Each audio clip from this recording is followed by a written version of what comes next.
Ligne droite.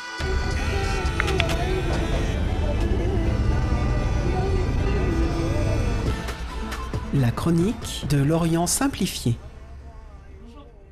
Bonjour Benjamin, donc vous êtes directeur de SOS Chrétiens d'Orient, je le rappelle. Évidemment, vous nous parlez encore aujourd'hui du Liban.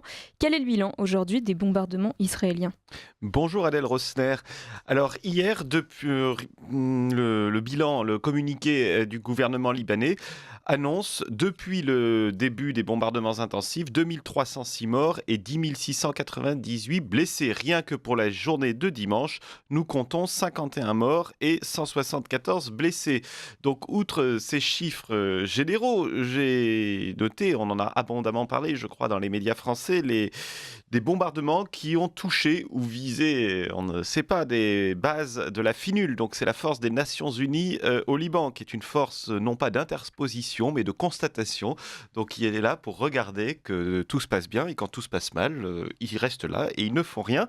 Donc ce sont des contingents français et italiens principalement. Et il y a eu plusieurs bombardements qui ont touché ces bases. Donc la France et l'Italie ont condamné vivement à plusieurs reprises, mais sans autre conséquence que la convocation de l'ambassadeur israélien à Paris. Plus récemment, je crois que c'était dimanche, des blindés israéliens ont forcé le portail d'une base de la FINUL, donc de la Force des Nations Unies, et sont restés plus de 45 minutes. Là encore, tout est normal. Et il semblerait que la Croix-Rouge ait été visée. Et oui, alors la Croix-Rouge a rappelé les règles de base de son action. Elle réclame un accès sûr et sans entrave. Suite à une frappe aérienne sur une maison à Sirbine, dans le sud du Liban, les équipes d'ambulanciers envoyées sur les lieux ont été envoyées sur les lieux en coordination avec la FINUL. Alors qu'elles apportaient un soutien essentiel, les ambulances ont été touchées et certains volontaires ont été blessés. La Croix-Rouge rappelle que cette situation est inacceptable. Je cite, « Nous l'avons déjà dit et nous le répétons aujourd'hui, l'emblème de la Croix-Rouge doit être respecté. Nous appelons toutes les parties à respecter les obligations qui leur incombent en vertu du droit international humanitaire, la protection des civils, du personnel de santé et des ambulances.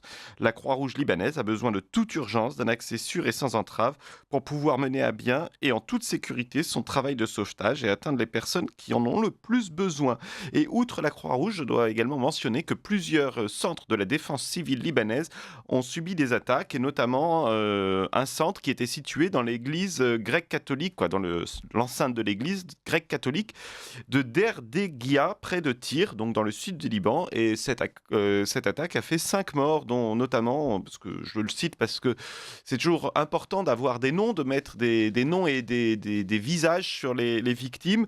Et celui-ci a pas mal fait le tour sur les réseaux sociaux, donc notamment dans les victimes, Joseph Badawi, qui est un chef de famille chrétien de 41 ans, et puis bien sûr de nombreux villages chrétiens aussi qui sont touchés régulièrement, comme celui de Débel.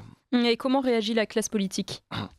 Alors, la classe politique française, c'est assez étonnant, ou pas étonnant. En tout cas, on peut voir une grande différence entre les réactions aujourd'hui et celles d'il y a 20 ans dans des situations similaires, où il y a 10 ans, on constate une évolution, un alignement de la classe politique sur la politique israélienne du gouvernement de Benjamin Netanyahou. Bien sûr, à l'exception de l'extrême gauche qui fait dans la surenchère pro-palestinienne avec exhibition de drapeaux palestiniens dans tous les sens, à temps et à contre-temps, et de kéfier aussi au Parlement européen avec Madame Rima Assad.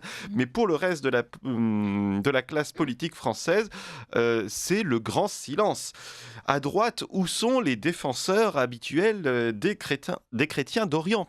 Il n'y a plus rien, c'est le grand silence. De là à penser que certains pourraient être des tartuffes, je ne me risquerai pas jusque-là. Nous avions depuis un an, depuis la guerre à Gaza, tout un narratif sur une éventuelle guerre de civilisation. Je crois que ce qui se passe actuellement au Liban, et notamment contre les villages chrétiens, fait tomber tout cela. Je rentre d'Arménie, et là-bas l'alliance entre Israël et l'Azerbaïdjan de M. Aliyev est bien présente, puisque Israël est toujours le premier fournisseur d'armes de l'Azerbaïdjan, qui ne cesse de grignoter le territoire arménien. Donc cela prouve que l'aspect civilisationnel ne rentre pas forcément en ligne de compte dans cette guerre entre Israël et le Liban. Donc j'espère que ces défenseurs des chrétiens d'Orient vont se réveiller avant que Benjamin Netanyahou ne mette le feu à toute la région. Et quelles sont les réponses apportées par SOS Chrétiens d'Orient? Alors hier, SOS Chrétien d'Orient a effectué une donation d'urgence à 150 familles réfugiées dans le complexe de la cathédrale grecque melkite catholique Notre-Dame de l'Annonciation à Raouyel. Et puis le dispensaire mobile mis en place grâce à vos dons à Gésine dans le sud du pays est bien actif avec, je crois, 3 spécialités, le médecin de famille, la pédiatrie et la gynécologie. Hier, nous avons été sollicités par le ministère des Affaires sociales libanais pour mettre en place une telle unité, mais dans le district de Marjeyoun cette fois, puisque là-bas, nous avons 6633 personnes chrétiennes qui sont sans accès aux soins, puisque l'hôpital de Marjeyoun est hors service suite à des bombardements israéliens, et les autres sont inaccessibles car les routes sont coupées. Donc le ministère souhaite mettre en place une telle unité mobile sur le modèle de celle qui fonctionne déjà à Gésine. Donc nous avons toujours besoin de soutien pour continuer ces actions. Merci beaucoup Benjamin Blanchard. On vous retrouve la semaine prochaine pour des nouvelles, je l'espère, plus réjouissantes peut-être. Merci Adèle Rosner.